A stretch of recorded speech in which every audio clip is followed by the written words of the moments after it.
What's going on, Soul Nation? Ginger Prime here, and today we're talking about all the massive changes coming to Final Fantasy XIV with the 5.3 and 5.35 patches. There's some real exciting stuff here, and I cannot wait to share.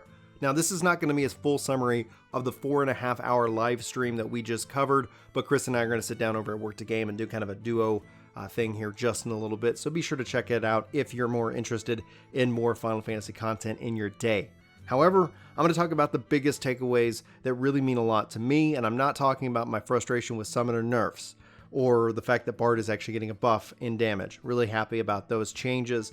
Today's really going to focus in on the free trial expansion going up through Heavensward to level 60. Yes, you heard me right. Level 60. You can play Final Fantasy XIV for free under the free trial all the way up through Heavensward, and this is a massive change. No, the game is still not a free-to-play game. There are going to be restrictions as a part of the free trial.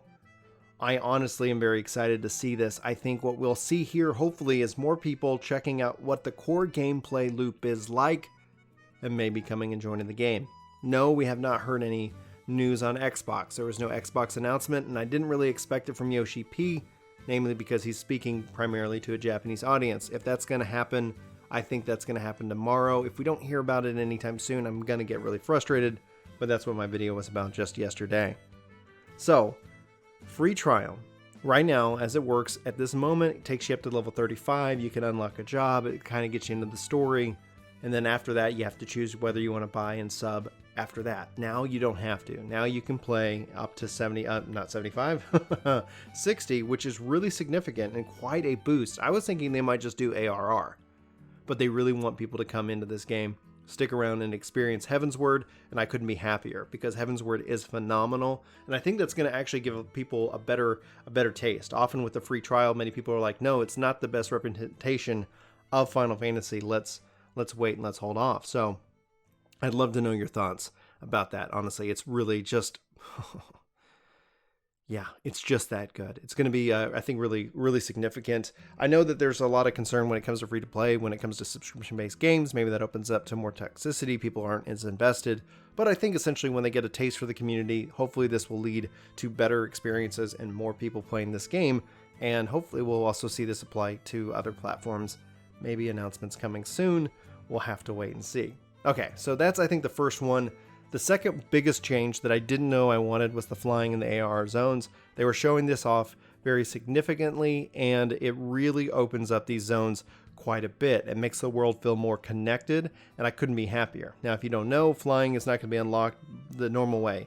You just finish the ARR, and boom, you've got flying in the ARR zones. There's no kind of quest to go and unlock it in the zones itself, which is ultimately a little bit disappointing, but due to the nature of how they brought this into action, how this is coming about, I think it makes sense. They're not trying to invest in a ton of resources into having to go find the Aether Currents.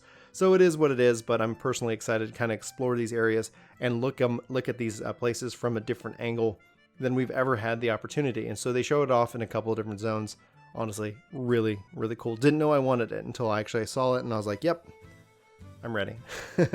And then finally, the last biggest change was talking about the Bozhan Southern Front. This is dealing with the Relic system. This is dealing with what I was hoping we would have in Stormblood, a battle. But if you look at the trailer for Final Fantasy XIV Shadowbringers, it really details this battle, this front, this like the two wars that are actually happening. It always kind of felt like we were in this Cold War with skirmishes, but we've been kind of really pissing off the Empire, but now what's going on with the Empire? So they kind of show it off, and the details around this are incredible. So it's like Eureka, except for a lot better. You can join at level 71, and you can use this to level. I can't express to you how exciting it is to be able to use this content to level additional jobs. We're not getting a deep dungeon this expansion, so this in a way kind of makes up for that fact. The fact that we can play this game together and level, and I'm not going to have to make a choice between leveling an alternate job or participating in the Relic grind, so to speak. There's other ways you can get your Relic too. You can do it story-based completely. You can also partake in this. And there's also different levels. They've got your fates, which you're expected, but then they have skirmishes, which are, or like the skirmishes, excuse me, as the fate itself. But then they have the what is it called? I'm looking at my notes here. The elite skirmish, critical engagements, where a team is basically ported into a field. Everybody else can stand outside and watch. You're going to see this kind of take part between 24 and 48 players, which is going to actually make it very mechanically based. So you can actually say, here's the number of people that are a part of this fight, and they're going to have to fight it. And eventually you can end up having this evolve into a literal one-on-one fight with somebody who did either the most damage, performed the best in the group. And they're saying that difficulty with the one-on-one is going to be a kind of akin to an extreme or an ultimate fight for a 1v1 fest. And people are going to be outside watching and cheering. I cannot wait to go hands-on with this content. This is something I think we've been wanting in Final Fantasy XIV for a long time, and I can't wait to see how this all comes together. And the fact that I don't have to sit here and sacrifice leveling additional jobs or doing this kind of content is awesome. I wish they'd bring that same mindset to Eureka, allowing you to level, because I'm still, especially if you're like, hey, I'm level 60, level 61, hey, jump into Eureka, you can also kind of double up on a couple of things. I think that helps increase engagement. That's going to also help keep the life bringing into this content for a long time to come. Think 6.0 when the level cap goes up. If you want to go level in the front lines, you can do so. So that's exciting to see that we're going to see that. Those are the biggest three takeaways. I'm sure there's a lot of little things you might be excited about, and I'd love to know what those are in the comments below.